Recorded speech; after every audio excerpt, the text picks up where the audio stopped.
दोस्तों नमस्कार। संसद के भीतर राहुल गांधी के हाथ में एक तस्वीर। लोकसभा में भाषण देते हुए राहुल गांधी ने जिस तस्वीर को उठाया,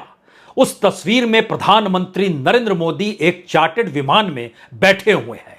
और उनके ठीक सामने देश के सबसे बड़े कॉरपोरेट टाइकून अडानी बैठे हुए हैं। और सवाल राहुल गांधी का संसद के भीतर यही था कि आखिर अडानी और मोदी का रिश्ता क्या है, या अडानी से देश के प्रधानमंत्री नरेंद्र मोदी का रिश्ता क्या है। और उसके बाद चंद दिन भी नहीं गुजरे कि हंगामा मच गया जब राहुल गांधी को सजा सूरत की निचली अदालत ने सुना दी। और राहुल गांधी ने जिस तस्वीर को पार्लियामेंट के भीतर दिखाया, वह तस्वीर राहुल गांधी के साथ ही एक तस्वीर में तब्दील हो गई और राहुल गांधी की संसद सदस्यता रद्द कर दी गई। और माना यही जाने लगा कि राजनीतिक तौर पर जिस तरीके की घेराबंदी सरकार ने की है, उसमें राहुल गांधी संसद लौट नहीं सकते हैं। लेकिन जब अदालतों के फैसले शुरू हुए और उसमें निचली अदालत का फैसला, हाईकोर्ट की खामोशी, लेकिन सुप्रीम कोर्ट ने जब सिर्फ आधे घंटे की सुनवाई के बाद अपना फैसला सुनाया, तो राहुल गांधी को वह क्लीन चिट दे चुके थे। निचली अदालत के फैसले को कटघरे में खड़ा सुप्रीम कोर्ट कर चुका था। तो जिस तस्वीर को हाथ में लिए हुए राहुल गांधी ने इस देश के सामने एक सवाल उछाला कि आखिर देश के प्रधानमंत्री नरेंद्र मोदी के साथ अडानी के क्या रिश्ते हैं, यह बताने चाहिए। उसके बाद संसद के भीतर और बाहर जो कुछ हुआ, यह बीते 136 दिनों की कहानी है। लेकिन 136 दिनों के बाद राहुल गांधी की वापसी, और आज सुबह ही 10:19 पर लोकसभा सचिवालय ने जो नोटिफिकेशन जारी किया, उसमें साफ तौर पर उन बातों का जिक्र किया कि आखिर संसद सदस्यता उसने क्यों रद्द की थी और अब वो बहाल कर रही है। उसकी एक कॉपी राहुल गांधी को भेजी गई, एक कॉपी लोकसभा सचिवालय के जरिए उसके तमाम दफ्तरों को भेजी गई, और उसके साथ ही इलेक्शन कमीशन और इलेक्टोरल ऑफिसर जो तिरुवनंतपुरम केरल में है, उनको भी भेजी गई। लेकिन सवाल 136 दिनों के बाद राहुल गांधी के पार्लियामेंट के भीतर लौटने भर का नहीं है। सवाल इस दौर में प्रधानमंत्री मोदी के लगातार पार्लियामेंट से गायब रहने का भी है। राहुल गांधी जो सवाल अलग अलग जगहों पर इस दौर में उठाते रहे या लगातार उठा रहे हैं, उसकी गूंज पार्लियामेंट के भीतर ना हो और वह एक ऐतिहासिक दस्तावेज में तब्दील ना हो जाए, सरकार इससे बचती रही। और यह जिस सियासत को साधा जा रहा था, उसमें यह मान लिया गया था बीजेपी के जरिए कि अब राहुल गांधी की वापसी होगी नहीं, होगी तो बड़ा विलंब होगा, बहुत लेट लतीफी के साथ इनकी वापसी होगी, और कम से कम इस मानसून सत्र में तो बिल्कुल नहीं। यहां तक कि इस दौर में जो अविश्वास प्रस्ताव सरकार के खिलाफ विपक्ष लेकर आया है, वह भी मणिपुर को लेकर, उसी मणिपुर को लेकर जिस पर प्रधानमंत्री का मणिपुर जाना तो दूर, इस दौर में प्रधानमंत्री देश के अलग अलग हिस्सों में घूमते रहे, यहां तक कि विदेश का सफर भी कराए, लेकिन मणिपुर पर वह खामोशी बरती। स्थिति यह भी आ गई कि जब वो अमेरिका में थे, उस वक्त यूरोपीय यूनियन ने एक प्रस्ताव मणिपुर को लेकर पास कर दिया, लेकिन प्रधानमंत्री खामोश रहे। इसी कड़ी को अगर थोड़ा सा आगे बढ़ाइएगा और जहन में इस तस्वीर के आसरे समझने की कोशिश कीजिएगा, तो पूरी दुनिया में अडानी कांड के बाद तमाम डेवलप स्टेट यानी विकसित देशों के बैंकों ने जो इन्वेस्टमेंट कर रहे थे अडानी की कंपनियों पर, उसमें रोक लगा दी थी। और भारत की राजनीति के भीतर का यह उछाल जब अडानी कांड से निकलकर मणिपुर तक पहुंचा और प्रधानमंत्री ने दोनों मुद्दों पर खामोशी बरती, तो अब यह सवाल बड़ा है कि राहुल गांधी को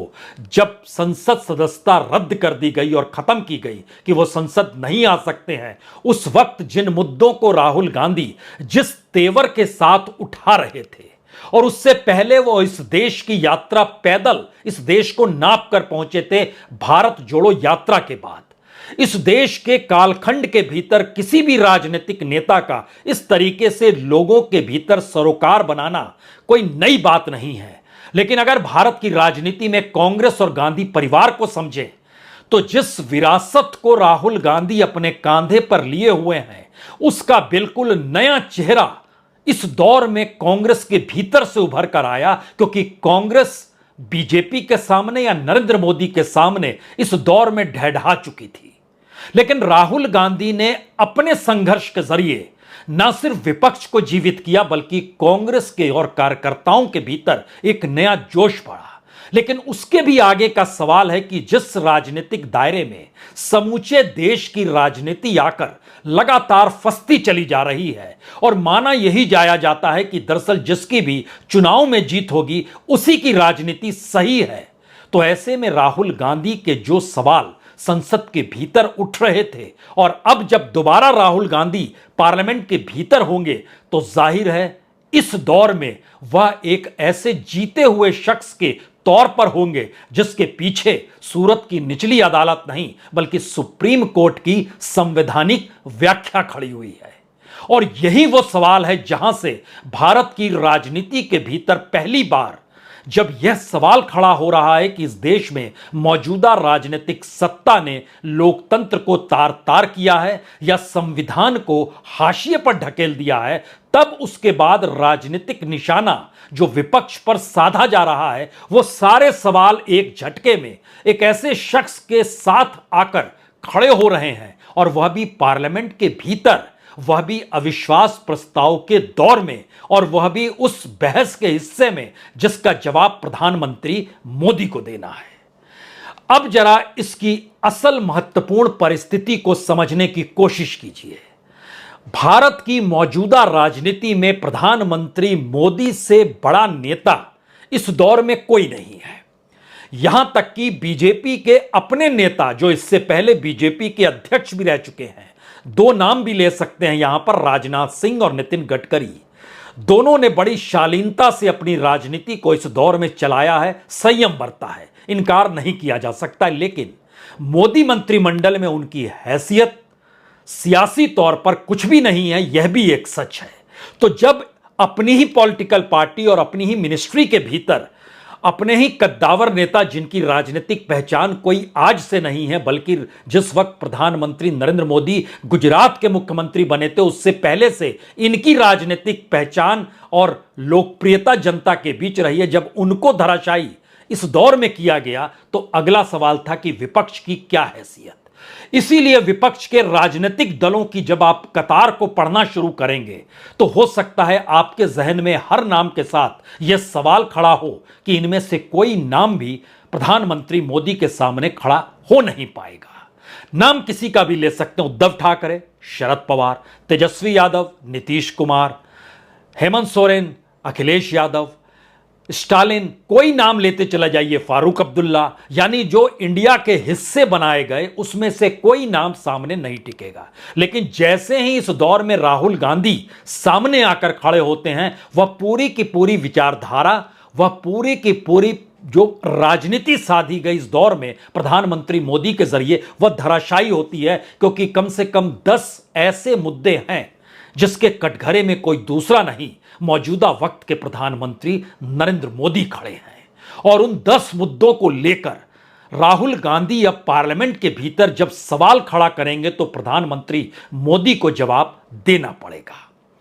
इसीलिए यह सवाल बड़ा है कि कौन ऐसा शख्स है जो इस अविश्वास प्रस्ताव के दौर में और उस भाषण की कड़ी में अपनी बात को इस तौर पर कहे कि प्रधानमंत्री अपनी सोच, अपनी गवर्नेंस, अपनी विचारधारा उसको कहीं सामने परोसने की स्थिति में कहीं मुश्किल हालात में तो नहीं आ जाएंगे। अविश्वास प्रस्ताव मणिपुर को लेकर है और मणिपुर को लेकर दिल्ली की सत्ता यानी मोदी सत्ता ने कैसे आंख मूंदा है यह भी कोई छुपा हुआ सच नहीं है, सब कुछ आंखों के सामने है। और वहां पर बीजेपी की ही सरकार है और यहीं से वो सिलसिला शुरू होता है कि प्रधानमंत्री मोदी ना मणिपुर पर कहते हैं, ना हरियाणा की हिंसा पे कहते हैं, ना ही वो अडानी कांड पे कहते हैं, ना ही कॉरपोरेट के बैंक का कर्ज लेकर भागने वाले लोगों को लेकर कहते हैं। इस दौर के भीतर में ना ही इस देश की अलग अलग सेक्टर के खस्ता हाल परिस्थिति को लेकर कहते हैं, ना ही महंगाई पर कुछ कहते हैं, ना ही बेरोजगारी को लेकर कहते हैं, ना ही एनपीए को लेकर कहते हैं और ना ही इस दौर में डूबते हुए एमएसएमई को लेकर कहते हैं। यानी मुद्दों की एक लंबी फहरिस्त है। सवाल यह था कि सवाल कौन करे और सवाल यह था कि उन सवालों में इतना भार होना चाहिए कि जो शख्स ये कह रहा है उसका अपना राजनीतिक कद किसी सामने वाले को चुनौती देते हुए ना लगे, बल्कि वह जनता की आवाज कैसे लगे, यह सवाल लगातार गूंज रहा था।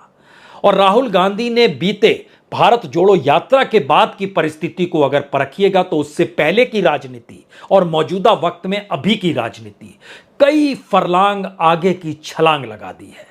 और बीजेपी ने अपने साथ जिन कटघरों को खड़ा किया है उसमें उसके अपने ही मुद्दे हैं। सबसे बड़ा मुद्दा तो यह भी है कि राहुल गांधी को सिर्फ 24 घंटे के भीतर उनकी संसद सदस्यता रद्द कर दी गई। लेकिन अभी तक जब हम आपसे संवाद कर रहे हैं, अभी तक जो इटावा के बीजेपी के सांसद हैं रामशंकर कथेरिया, उनके खिलाफ अदालत ने 2 साल की सजा सुनाई, 50,000 रुपए फाइन दिया और फाइन ना जमा करने पर 3 महीने सजा और बढ़ाने का निर्देश भी जारी कर दिया। और उन पर 12 साल पुराना एक मामला है कि दरअसल नवंबर 2011 में बिजली के बिल को लेकर आगरा के साकेत मॉल में जो टोरेंट पावर लिमिटेड का दफ्तर था, उस दफ्तर में घुसकर उन्होंने तोड़फोड़ की, अधिकारियों के साथ मारपीट की और यही फैसला सुनाया गया, 2 साल की सजा दी गई। और इस तरीके से जो उन पर आईपीसी की धारा लगी है, धारा 147 जो राइटिंग की धारा होती है, राइट किया गया है, और धारा 323 जो वॉलंटरली कॉजिंग हर्ट यानी जो मारपीट की गई है उसकी व्यवस्था उसमें यह न्यूनतम सजा होती है। और राहुल गांधी के मानहानि केस में यह मैक्सिमम सजा दी गई थी, जो सुप्रीम कोर्ट ने सवाल खड़ा किया क्यों दी गई, कोई कारण, कोई इस पर कोई टिप्पणी, कोई नहीं थी टिप्पणी, कोई कारण नहीं था, तो उन्होंने खारिज कर दिया। यहीं से सबसे बड़ा सवाल शुरू होता है, क्या राजनीति को साधने के लिए मोदी सत्ता इस तरीके से आगे बढ़ चुकी थी जहां पर अपने समानांतर कोई दूसरा शख्स अगर खड़ा होते हुए नजर आए या फिर राजनीतिक सत्ता किसी व्यक्ति के जरिए उनको डगमगाती हुई नजर आए या फिर सामने खड़ा व्यक्ति कोई वाजिब सवाल सरकार, सत्ता या प्रधानमंत्री से पूछ रहा हो तो उसकी राजनीति को खत्म कर दो, उसके इर्द गिर्द तानाबुना कानून का खड़ा कर दो और उसको इस तरीके से सियासी कटघरे में लाकर मथना शुरू करो जहां पर यह लगे कि दरअसल इसके सारे सवाल ही गलत है। तो क्या राजनीतिक तौर पर ऐसी सियासत इससे पहले होती थी? ऐसा नहीं है नहीं होती थी। जॉर्ज फर्नांडिस को आप याद कर सकते हैं। जॉर्ज फर्नांडिस भी जब पार्लियामेंट लौटे थे, जब वो मुजफ्फरपुर में जेल के भीतर बंद थे और जेल से निकलकर जब वो वहां पर चुनाव लड़े और जेल में रहे उन्होंने चुनाव लड़ लिया, जीत गए, तो एक नायक की तरह लौटे थे। तब 1977 में जनता पार्टी की सरकार थी। देखिए राजनीति किस तरीके से इस देश की राजनीतिक सोच को बदलती है। और इस दौर में कांग्रेस के नेता राहुल गांधी कमोवेश उसी नायक परिस्थिति में आकर खड़े हैं जहां पार्लियामेंट के भीतर हर कोई जानता है कि अपराधियों की फहरिस्त है जिन्होंने हलफनामे में अपने अपराधों को दर्ज किया हुआ है। हर दूसरा तीसरा सांसद किसी न किसी आपराधिक केस में फंसा हुआ है, लेकिन राहुल गांधी को ही सजा हुई। तो राजनीतिक तौर पर राहुल गांधी मोदी के सामने क्या सबसे बड़ी चुनौती बन चुके हैं, या 2024 के चुनाव की दिशा में बढ़ते हुए क्या यह माना जाए कि राहुल गांधी जिस रियल पॉलिटिक्स को उभार रहे हैं उसमें जो नैतिकता का पाठ पढ़ाया जा रहा है वह दरअसल मौजूदा राजनीतिक सत्ता बर्दाश्त कर नहीं पा रही है। इसीलिए उसने अपने तरीके का जो ताना बाना बुना है, जो प्रोपेगेंडा हो, जो इस देश के संस्थानों का उपयोग हो, जो इस देश की जांच एजेंसियों का उपयोग हो, जो इस देश के भीतर मीडिया का उपयोग अपने प्रचार प्रसार और अपने कद को राजनीतिक तौर पर बढ़ाने के लिए किया जा रहा हो, वो सारी लकीर जब एक झटके में पार्लियामेंट के भीतर जाकर सिमटती है, तब यह सवाल है कि पार्लियामेंट में राहुल गांधी की वापसी जो हुई है वह उस अदालत के जरिए हुई है जिसका काम संविधान की व्याख्या के तहत फैसले को देना है। यानी भारत की राजनीति में इससे पहले इस तरीके से कभी कोई आपको हिस्सा दिखाई नहीं देगा जहां एक मानहानि के मामले को लेकर किसी पॉलिटिकल पार्टी के ऐसे नेता जिसकी पहचान राष्ट्रीय अंतर्राष्ट्रीय तौर पर रही हो और जो खुद एक वैचारिक राजनीति को जीते हुए कांग्रेस की उस पहचान से जुड़ा हो जहां पर गांधी परिवार का जिक्र होता है,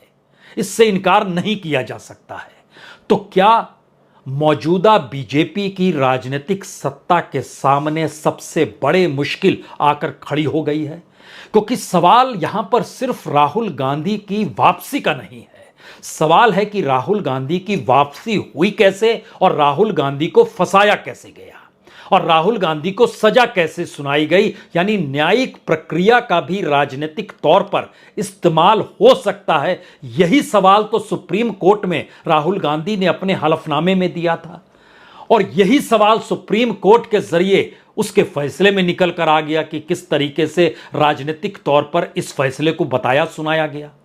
और यहीं से बात शुरू होती है कि अब जिन मुद्दों को लगातार कांग्रेस कल तक उठा रही थी, उससे पहले राहुल गांधी सिर्फ उठाते थे। राहुल गांधी ने भारत जोड़ो के बाद एक कदम आगे बढ़ाया, कांग्रेस में एक जागृति शुरू हुई। जो वहां पर कांग्रेस 23 बन रहा था या अलग अलग गुट बन रहे थे, सभी समझ गए कि राहुल गांधी के बगैर राजनीति साधी नहीं जा सकती है और कांग्रेस को खड़ा होना है तो राहुल गांधी को साथ लेकर खड़ा होना होगा।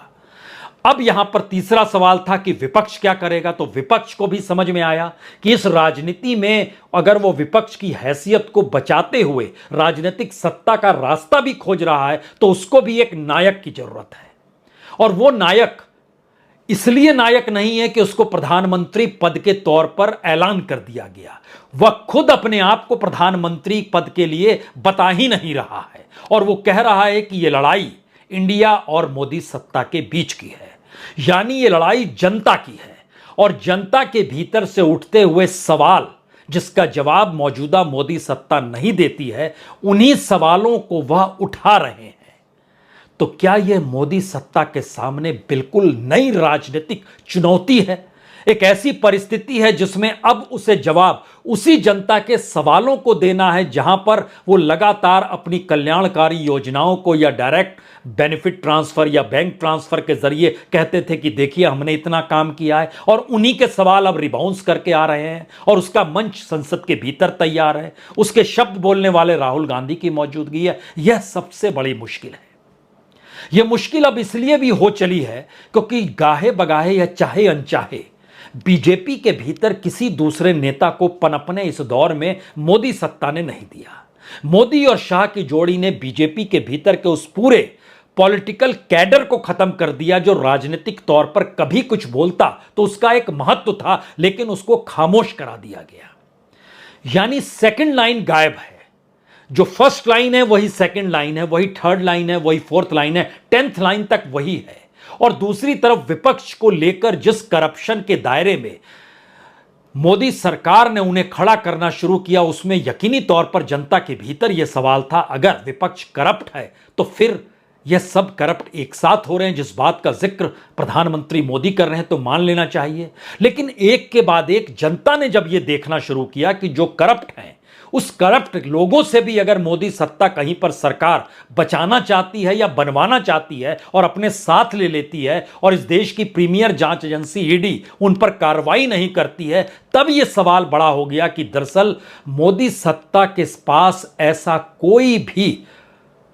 राजनीतिक शुद्धिकरण का हथियार ही नहीं है जहां पर अपनी बातों पर वह यह कहकर टिके, हां हम भ्रष्टाचार के खिलाफ हैं, हां हम ब्लैक मनी के खिलाफ हैं, हां हम इस देश में महिलाओं के खिलाफ हो रहे अपराध के खिलाफ हैं, हां हम इस दौर में किसी भी तरीके की हिंसा के खिलाफ हैं। बिल्कुल नहीं। हिंसा हुई, प्रधानमंत्री मोदी खामोश रहे। महिलाओं के खिलाफ यौन शोषण अपराध, जो महिला कुश्ती खिलाड़ी थी उनको लेकर प्रधानमंत्री मोदी खामोश रहे। जो कॉरपोरेट का युग था उसके भीतर भी जिस तरीके से अंतर्राष्ट्रीय सेंध अडानी कांड के जरिए लगी, उस पर भी प्रधानमंत्री खामोश रहे। और बाकी सारी चीजों को प्रोपेगेंडा के जरिए सही बताने की सोच लगातार देश में परोसी गई। वो महंगाई का मुद्दा हो, वो इन्फ्लेशन का मुद्दा हो, वो बेरोजगारी का मुद्दा हो, वो बैंक एनपीए का मुद्दा हो, आरबीआई का मुद्दा हो, ये तमाम मुद्दों को धीरे धीरे ढका गया। तो क्या अब सुप्रीम कोर्ट के भीतर से जो मुद्दे आने वाले वक्त में निकलेंगे, क्या एक संदेश मोदी सत्ता को अगर दे रहे हैं तो उसके ठीक समानांतर राजनीतिक तौर पर बड़े संकेत पहली बार संसद देने को तैयार है और संयोग से उसकी पहली परीक्षा कल से ही शुरू हो जाएगी, जब अविश्वास प्रस्ताव रखा जाएगा। और उससे पहले एक ताकत के तौर पर आज दिल्ली को लेकर जो विधेयक है उसके जरिए समझ में आएगा। लेकिन बड़ी महत्वपूर्ण बात है कि जिस अविश्वास प्रस्ताव को रखा गया उसमें वो तमाम मुद्दे उठेंगे इस सरकार को अविश्वास के दायरे में खड़ा करने के लिए। और राहुल गांधी के हाथ में कितनी तस्वीरें होंगी, राहुल गांधी की जुबान पर कितने मुद्दे होंगे और उसके आश्रय वह किसी दूसरे को नहीं बल्कि प्रधानमंत्री मोदी को ही किस तरीके से कटघरे में अब खड़ा करेंगे, शायद इसीलिए उन्होंने कहा आ रहा हूं मैं। और आज जब पार्लियामेंट पहुंचे तो जोशो जश्न हर किसी ने देखा, समझा, परखा। सवाल यह है कि जिस पार्लियामेंट से प्रधानमंत्री मोदी जो सदन के नेता कहलाते हैं वह खुद क्यों भाग रहे हैं और इस दौर में तमाम जगहों पर अपनी बात का जिक्र कर रहे हैं, लेकिन पार्लियामेंट में आकर कुछ भी नहीं बोल रहे हैं। अब पार्लियामेंट के मानसून सत्र के आखिरी दिन उनको जवाब देना है, तो उस जवाब से पहले उन पर लगने वाले आरोपों की फहरिस्त को अब समझना होगा कि किसका भाषण किस शब्द को लेकर स्पीकर हटवाते हैं कार्रवाई से, कि आने वाले वक्त में लोग यह न जान सकें कि एक दौर ऐसा भी था जिस दौर में प्रधानमंत्री के खिलाफ कुछ कहा ही नहीं गया, जो कहा गया उसको हटवा दिया गया। क्या ऐसी सिचुएशन आ सकती है? आ सकती है, लेकिन इंतजार करना होगा कल से शुरू होने वाले अविश्वास प्रस्ताव को लेकर और राहुल गांधी के निशाने को लेकर और प्रधानमंत्री मोदी किसे ढाल किस रूप में बनाते हैं इसको भी लेकर। बहुत बहुत शुक्रिया, बहुत बहुत शुक्रिया।